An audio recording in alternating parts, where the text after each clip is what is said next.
الحمد لله الذي أنزل على عبده الكتاب عجبا فيه من كل شيء حكمة ونبأ. اللهم اجعلنا مما تزودوا بالتقوى وفازوا بالنجوى وتزينوا بالدعوى ونالوا رضاك والجنة يا قاضي الحاجات يا أرحم الراحمين. اللهم اقض لكل منا حاجته وعاطي مسألته وأشرح له صدره ويسر له أمره واجعلنا من عبادك الراشدين. ثم الصلاة والسلام على من كتب في السماء أحمد وفي الأرض محمد أدى الأمانة ونصح الأمة وبلغ الرسالة وعليه أفضل الصلاة وأتم تسليم. أرسله الله بالهدى ودين الحق ليظهره على الدين كله وكفى بالله شهيدا. رب اشرح لي صدري ويسر لي أمري واحلل عقدة من لساني يفقه قولي. آمين آمين آمين. أبو الغاندا إبازة الله سبحانه وتعالى nga mwebaza okututuusa ku lunaku luno olwaleero olugenda okufuuka olumu mu byafaayo by'omukutu gwaffe insha allahu taala, nga nsaba Allah subhanahu wa taala ayanukule ata akkirize. Ntendereza Allah subhanahu wa taala okubeera nga atuwadde obulamu n'okutuwa ekyengera eky'obusiraamu. Nsaba Allah subhanahu wa ta'ala ateeke mu baddu be abo abagenda oba abaganyulwa mu njigiriza ya nabbi waffe Muhammad mu kitabo kyaffe ekitukuvu Qur'an ne mu njigiriza ya nabbi waffe Muhammad sallallahu alaihi wasallama. Nzaako okusabira nabbi waffe Muhammad sallallahu alaihi wasallama oyo Allah subhanahu wa ta'ala gwe yassaako ekitabo kino ekitukuvu Qur'an n'amuyigiriza n'enkola oba n'amutuma n'enkola eyo gye tuteekwa okutambulirako abaddu be ffe be yassa mu nsi ate abalondemu, olwo nga yatumibwa eri ebitonde byonna. Nsaba Allah subhanahu wa ta'ala se okusaasira n'emirembe eri nabbi waffe Muhammad sallallahu alaihi wasallam. Nzaako okwebaza baganda bange bonna aba Allah subhanahu wa ta'ala be yawa ebirowoozo ebirungi okubeera nti tuggulawo omukutu guno oba oliawo ne tufuna ekyokuyiga through mu mukutu guno, nga tuyita mu mukutu guno. Ekyokuyiga ekyo kye tuyiga nga tuyiga ebyo Allah subhanahu wa ta'ala byassa ku nabbi waffe Muhammad sallallahu alaihi wasallama nga biyisa mu kitabo kye ekitukuvu Qur'an ne mu njigiriza ya nabbi waffe Muhammad sallallahu alaihi wasallam. Nzirako okwebaza Allah subhanahu wa ta'ala eri abo abakoze enteekateeka okubeera nti tuyita mu mukutu guno, okubeera nti twejjukanya ebigambo ebitukuvu okuva mu Qur'an ne mu njigiriza ya nabbi waffe Muhammad sallallahu alaihi wasallam. Baganda bange, nsaba Allah subhanahu wa ta'ala ampe obusobozi okusobola okubeera nti nsobola okutuusa kummwe ne ku baddu ba Allah subhanahu wa ta'ala okwejjukanya kuno oba okweyigiriza ekitabo kya Allah subhanahu wa ta'ala, ekitabo kye ekitukuvu Qur'an. Baganda bange, omusomo gwa Qur'an si kintu kyangu okubeera nga tuyimiriddewo okwejjukanya n'okweyigiriza ekitabo kya Allah subhanahu wa ta'ala kye yatussizaako, ekitabo kyaffe ekitukuvu Qur'an. Si mwangu n'akeddagala, naye nga twagala tetwagala tuteekwa okunoonya okumanya ebyo biki ebiri mu kitabo ekitukuvu Qur'an. Omusomo guno ogenda kutambula bwe guti baganda bange, omusomo ogw'okunnyonnyola oba okuvvuunula ekitabo kino ekitukuvu Qur'an. Omusomo guno tugenda kutambula bwe tuti. Waliwo ekiyitibwa tarjama, okuvvuunula obuvvuunuzi aya n'ogitegeera ate n'ogiyitako n'ogenda mu maaso. Ate waliwo ekiyitibwa tafsir, kwe kubeera nga bw'oyingira mu musomo guno ogwa tafsir mulimu ebintu ilmu zonna ezigendera mu kitabo kino ekitukuvu Qur'an. Mulimu ilmu akida, enzikiriza, mulimu fiqhi, mulimu siyar, ebyafaayo by'abannabbi, mulimu alloga, okumanya olulimi. Ebyo byonna bikuŋŋaanidde ne ulumat endala eza sayansi ze tulaba, byonna ebiri mu Qur'an bingi nnyo bwe tuba tugenda okuyiga ekiyitibwa tafsir, okuvvuunula ekitabo kya Allah subhanahu wa ta'ala. Tugenda kukozesa ebitabo bya tafsiri bingi, naye tugenda kutambula n'ekitabo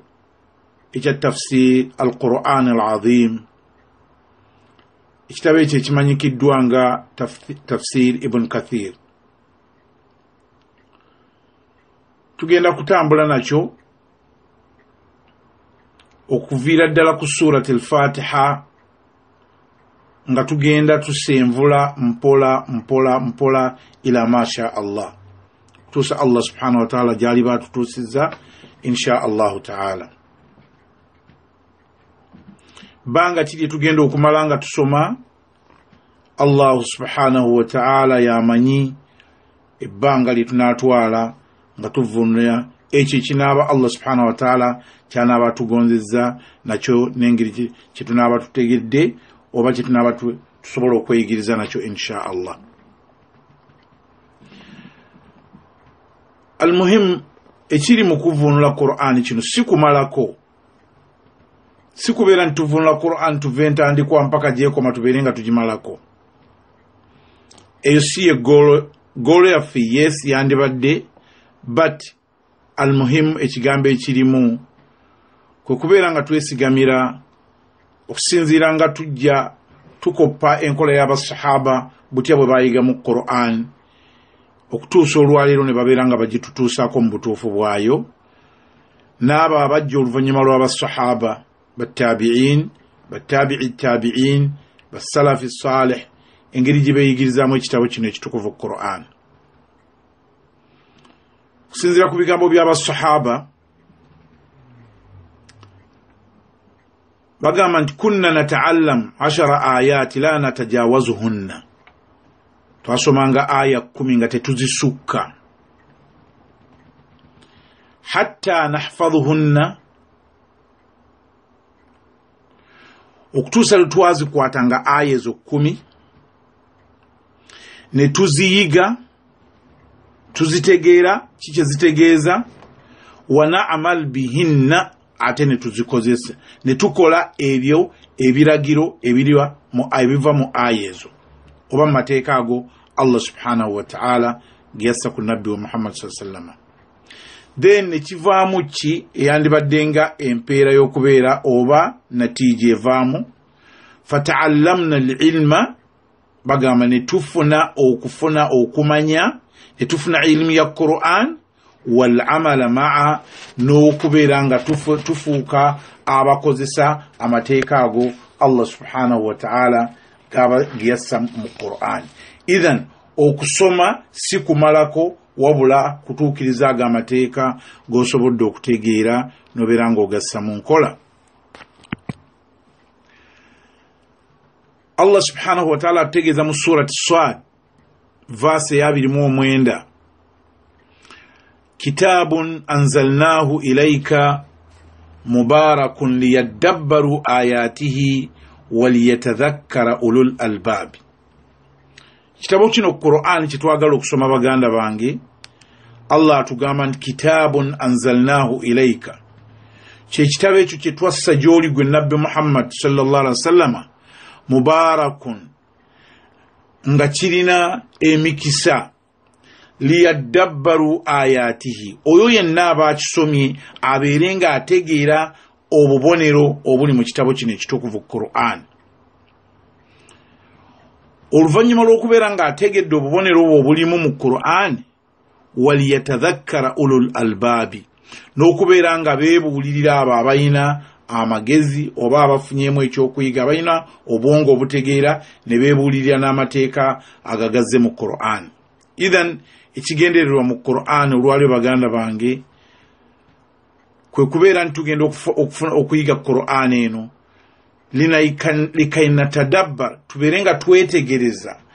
amateeka ago Allah subhanahu wa ta'ala ge yassa mu kitabo kye ekitukuvu Qur'an. Tugenda kuyingira oluvannyuma era nga tukozesa ekitabo kino Ibn Kathir, tujja kugezaako okweyazikako ebitabo ebirala insha Allahu ta'ala,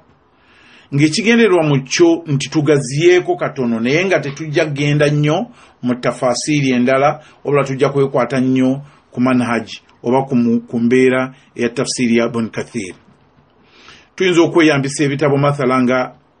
Ibn Jarir Tabari, ekitabo kye kiyitibwa Al-Jami' li Ahkam al-Qur'an, oba Al-Jami' al-Kubra, ekitabo ekya Al-Kabir, Al-Jami' al-Kabir, tuyinza okukyekwatako nakyo. Tafsiri ezo ezimu naye nga tetujja kgenda nnyo mu tafsiri ndala nnyo, tujja kugezaako okubeera nga tulimitinga okubeera nga tetunoonyereza mu tafsiri ndala nnyo eziyinza okubeera nga zitujja ku mulamwa. Ensonga endala kwe kumanya lwaki twekutte nnyo ku kitabo kya Ibn Kathir, olw'ensonga kyekimu ekitabo ekiri mu makkati mu ngeri y'okuvvuunula Qur'an. Kitabun mutawassit, kiri mu makkati mu ngeri y'okuvvuunula Qur'an. Qur'an zirimu emitendera, ogeza nga tafsiri al-Jalalain, tafsiri al-Kalam al-Mannan, ezo tafsiri ezisooka eziri wansi, kati tafsiri ya Ibn Kathir eri ku mutindo ogulabika nti guli mu makkati, gweteeka okwekwatako insha Allahu ta'ala, kubanga annyonnyola nnyo asbabu nuzul, ensonga z'okubeera nti aya eyo yakka etya era kyava ku ki, Allah subhanahu wa ta'ala n'agissa. Tujja kubeera nga tufuna story ezo insha Allahu ta'ala. Abamu ku bamanyi abaali abasoma ekitabo kino ekitukuvu ekitabo kya Ibn Kathir, minhum Jalaluddin As-Suyuti agamba inna tafsir al-Qur'an al-azim, nti ekitabo kino ekya Ibn Kathir eyitibwa tafsir al-Qur'an al-azim, lam yasbiqu lahu mathilun ala an-namat, nti tewali baakulembera abakola tafsir okubeera nga batuuka ku mutindiro oba ku mutindiro ogwa tafsiri eno eya Ibn Kathir. Means nti agitenda okubeera nti ekimu ku bitabo ebisingira ddala okubeera ebirungi eri omuyizi omuntu yenna ayagala okufuna okuvvuunula ekitabo kya Allah subhanahu wa ta'ala oba okutegeera amateeka ga Allah subhanahu wa ta'ala. Tekitegeeza nti ebitabo ebirala si birungi, naye yakiteeka nti kiri mu makkati g'omuntu okubeera nti afuna ekyo ky'aba ayagadde mu bujjuvu bwakyo. Agamba Ahmad Shakiri era nga atenda ekitabo kino mu kitabo kye kiyitibwa Muhtasar Umdatu Tafsir, agamba tafsiri Ibn Kathir huwa ahsanu tafasir wa ajwaduha wa adaqquha, ndi tafsiri ya Ibn Kathir yemu ku tafsiri ezisingira ddala okubeera ennungi, nti nnungi nnyo eri omuntu ayagala okuyiga tafsiri al-Qur'an, wa adaqquha era erina amakulu agagagenda munda ennyo singa oba oyagadde okutegeera aya eyo mu butuufu bwazo.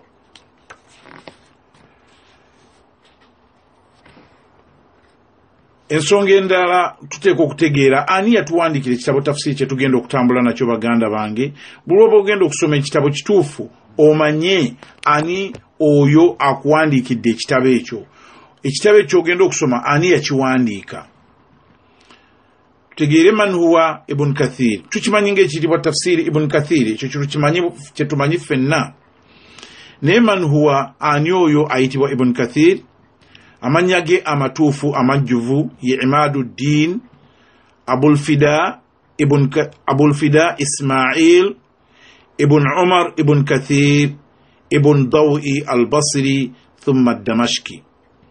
ayitibwa Imaduddin Abulfida Ismail Ibn Umar Ibn Kathir Ibn Dawi al-Basri thumma Damashki nti amannya ge geego ge gamutuumibwa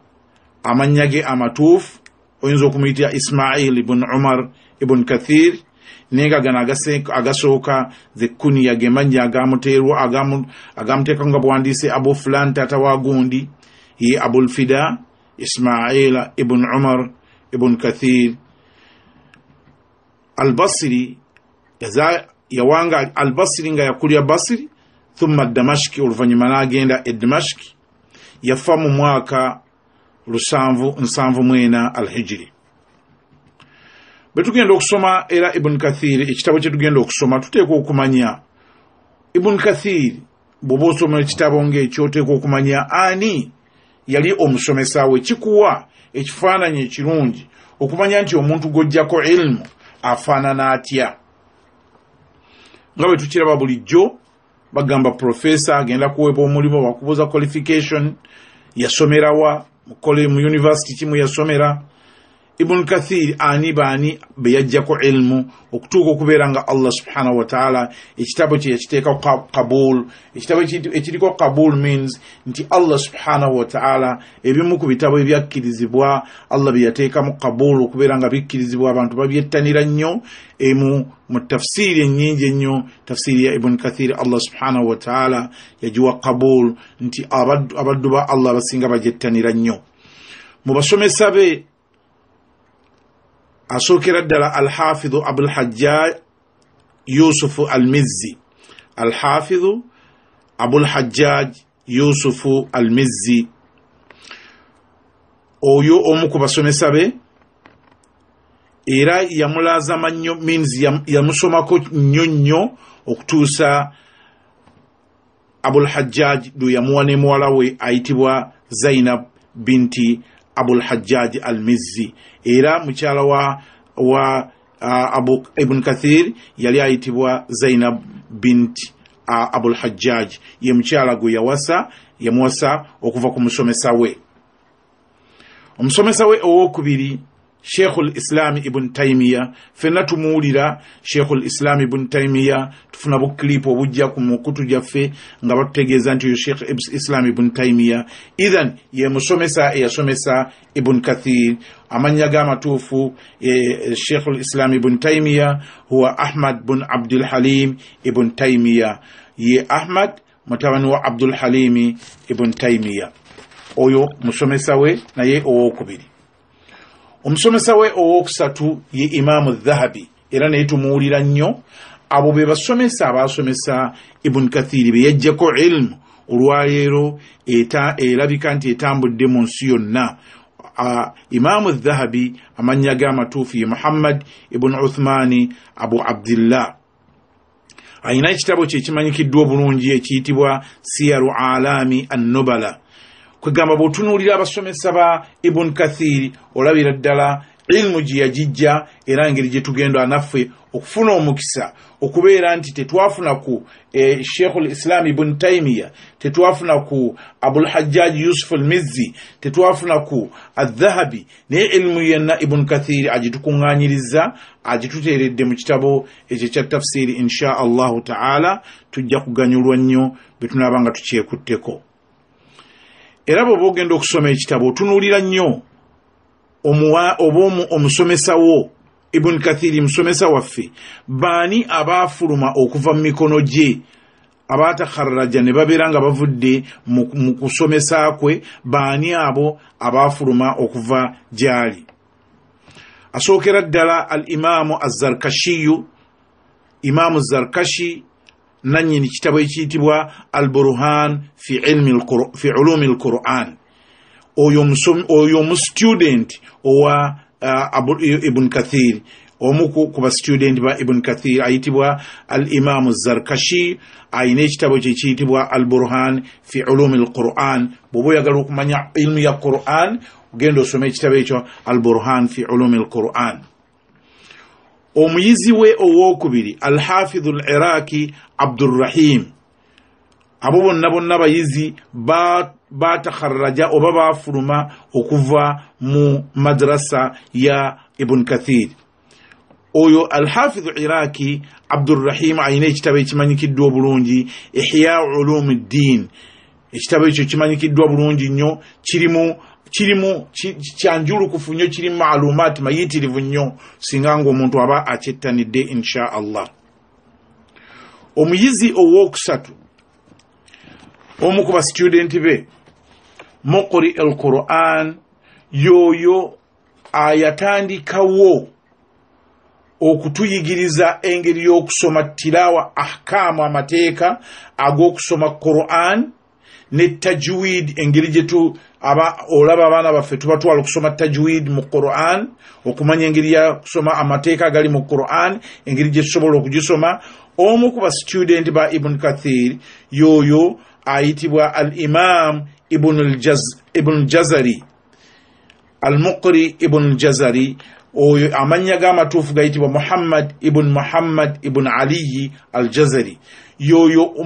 mu bastudenti ba Ibn Kathir ye yatandikawo ilmu ya tilawatul Qur'an, engeri gye tusoma mu Qur'an, n'ateekawo amateeka, engeri gye tusobola okugoberera Qur'an, ne tajwid, engeri gye tusobola okubeera nga Qur'an eyo tugitwala nga tugisoma ne ahkaamu n'amateeka gaayo. Bw'obanga ogenda okusoma Qur'an ng'osoma tajwidi, jjukira nti omu ku bastudenti ba Ibn Kathir eyatandikawo amateeka ag'okusoma Qur'an n'okubeera nga tugigoberera, engeri gye twatulamu ennyukuta, hurufu, engeri gye tuzifulumya obulungi bwazo mu mateeka amatuufu. Yoyo ayitibwa Muhammad ibn al-Ali al-Jazari, ye yatandikawo ahkam at-tajwid, ahkam tilawati al-Qur'an. Era ayina poem gye yawandiika ng'agamba wal akhdhu bit-tajwidi hatmun lazimun man lam yujawwidu al-Qur'ana athimun li'annahu bihi al-ilahu anzala wa hakadha minhu ilayna wasala.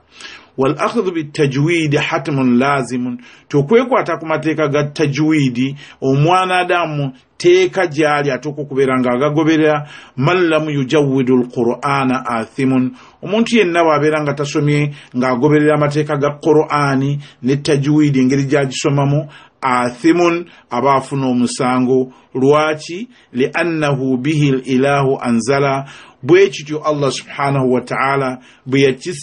yagissa nga tuteeka okugoberera amateeka ago. Wa hakadha minhu ilayna wasala. Na bwekityo Qur'an bwe yatutuukako nga tuteeka okubeera nga tugoberera amateeka ago aga tajwidi, engeri gye tuteeka okusomamu Qur'an eyo. N'olw'ensonga eyo baganda bange, eno entandikwa olwaleero etegeeza nti tugenda kutandika omusomo gwaffe ogw'okubeera nga tuvvuunula ekitabo kya Allah subhanahu wa ta'ala. Njagala okuteekako ebigambo bino wammanga baganda bange. Aya gye nnyonnyodde wansi, Allah subhanahu wa ta'ala gy'atugambye kitabun anzalnahu ilayka mubarakun liyaddabbaru ayatihi waliyatadhakkara ulul albabi. Aya eyo njagala tugitwale nga nkulu nnyo, nti goolo yaffe mu kusoma ekitabo kino ekya Qur'ani okubeera nga tugenda kusoma tafsiri n'okutegeera amakulu agali mu Qur'ani, n'okutegeera engeri gye tuyinza okubeera nga tusinza Allah subhanahu wa ta'ala, because Qur'ani tugisoma nga tuli mu swala, okubeera nga tutegeera amateeka ago amakulu gaago nago kije bitegeeza tebyetaaga speedi, si kubeera nga tugenda kudduka speedi, tuteeka okubeera nga tugenda mpola. Liyaddabbaru ayatihi, tusobole okubeera nga